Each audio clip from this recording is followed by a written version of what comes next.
అయినటువంటి యేసుక్రీస్తు వారి పరిశుద్ధమైన నామంలో ప్రియ దేవుని బిడ్డలైనటువంటి వారికి, మిత్రులైనటువంటి వారందరికీ యేసుక్రీస్తు నామం పేరిట వందనాలు తెలియజేస్తాను. ఈ ప్రత్యేకించబడినటువంటి సమయంలో దేవుడు అనేటువంటి అంశం గురించి క్లుప్తంగా పరిశుద్ధ గ్రంథం నుంచి కొన్ని విషయాలు మనం నేర్చుకోవడానికి ప్రయత్నించేద్దాం. పరిశుద్ధ గ్రంథమైనటువంటి బైబిల్ గ్రంథం. దేవుడు అనగా, దేవుడు అంటే ప్రకృతికి, అనంతమైనటువంటి సృష్టికి మించినటువంటి వాడు, అత్యున్నతమైనటువంటి వాడు, యావత్ ప్రపంచాన్ని, సర్వలోకమును కలుగు చేసినటువంటి వాడు ఆయన దేవుడు. మానవులకు, ప్రకృతికి భిన్నంగా కార్యములు జరిగించేవాడు దేవుడై ఉన్నాడు. ఇక్కడ దేవుడు అనగానే మనుషుల యొక్క ఊహ ఇలా ఉంటాడేమో, అలా ఉంటాడేమో అనేటువంటి ఊహల్లోకి చాలామంది ఊహించుకుంటుంటారు. నేను ఊహించుకునే దేవుడు ఇలా ఉంటాడు, అలా ఉంటాడని. కానీ దేవుణ్ణి ఊహించుకోవడానికి మానవుల యొక్క ఊహలకు అందనటువంటి వాడు దేవుడు. కనుక అటువంటి దేవుడు మరి ఈరోజు ఆయన గురించి మనం తెలుసుకునేటువంటి విషయంలో బైబిల్ గ్రంథం నుంచి కొన్ని విషయాలు మనం తెలుసుకోవడానికి ప్రయత్నం చేయగలిగితే, దేవుడు అనగా సమస్త విశ్వాన్ని సృష్టించి పరిపాలిస్తూ వాటన్నిటికీ, సృష్టిలో ఉన్నటువంటి జీవకోటికి వాటి క్రమాన్ని అనుసరించి వాటి పోషణ, నిర్వహణ అన్నిటిని కూడా భూమి మీద సమృద్ధిగా కలుగజేసిన వాడు దేవుడు. ఈ సృష్టిలో ప్రతి ప్రాణి ప్రకృతిని సృష్టించినటువంటి వాడు దేవుడు. దేవుడు ఆయన మానవ నేత్రాలు లాంటి నేత్రాలు కలిగిన వాడు కాడు. ఆయన నేత్రాలకు చీకటి సైతము వెలుగుగానే కనిపిస్తుంది. మానవ నేత్రాలుగా మన నేత్రాలకైతే వెలుగున్నంత వరకు మనం చూడగలం, వెలుగు లేకపోతే గాఢంధకారం. కనుక ఇక్కడ దేవుని దృష్టికి చీకటి, వెలుగు రెండు ఆయనకి సమానంగా ఉంటాయి. కనుక ఈ సమయంలో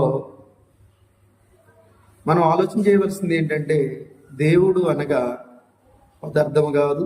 దేవుడు అనగా ప్రకృతిలో ఉన్నటువంటి వస్తువులతో పోల్చటానికి ఆయన పోల్చదగినవాడు కాదు. మరి దేవుణ్ణి ఎలాగ మనం గుర్తించాలి అని అంటే, నిర్మించబడినటువంటిది ఈ సృష్టిని మనం చూస్తున్నప్పుడు, ఈ ప్రకృతి అంతటిని మనం గమనించినప్పుడు ఈ సృష్టిని చూసి మనం అర్థం చేసుకోవచ్చు. ఉదాహరణకి ఒక సైకిల్, మోటార్ సైకిల్, అలాగే ఒక కారు, ఒక బస్సు, ఒక ట్రైన్, ఒక విమానం, వీటన్నిటినీ కలుగజేసిన వాడు మానవుడే. దీనికి వేగం ఎంత ఉండాలని నియమించిన వాడు మానవుడే. కనుక ఇటువంటి మానవుడు తాను నిర్మించినటువంటి ఆ వేగాన్ని ఒక్కోసారి కంట్రోల్ చేయలేకపోతూ ఉంటాడు.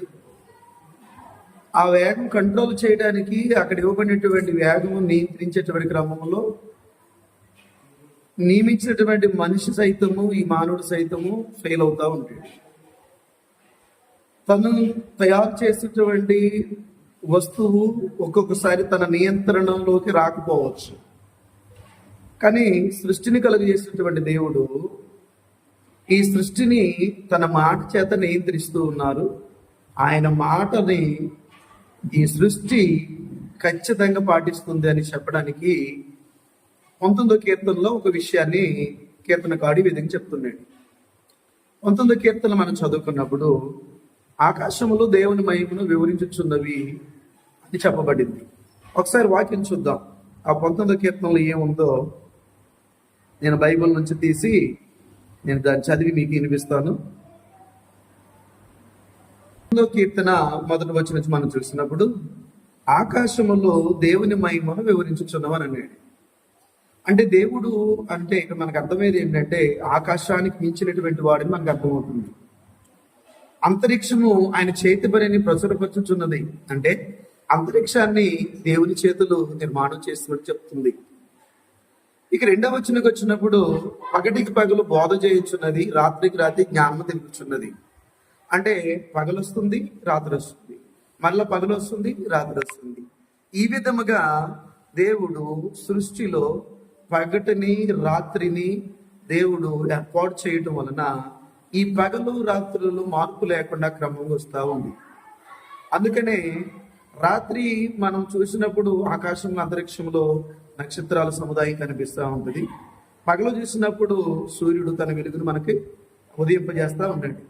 అంటే సూర్యుని యొక్క వెలుగులో మార్పు రాలేదు, నక్షత్రాల యొక్క వెలుగులో మార్పు రాలేదు, పగటికి పగలు మార్పు రాలేదు, రాత్రికి రాత్రి అనేటువంటిది మార్పు రాలేదు.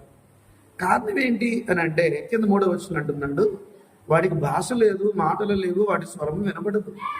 మనుషుల్లాగా జంతువుల్లాగా ఒక జంతువు అదే సమాజానికంటే అదే జంతువులకు సంబంధించి అది శబ్దం చేస్తే అదే జంతువులు దాని తోటి జంతువులు ఆ స్వరమును ఆ శబ్దాన్ని గుర్తిస్తాయి.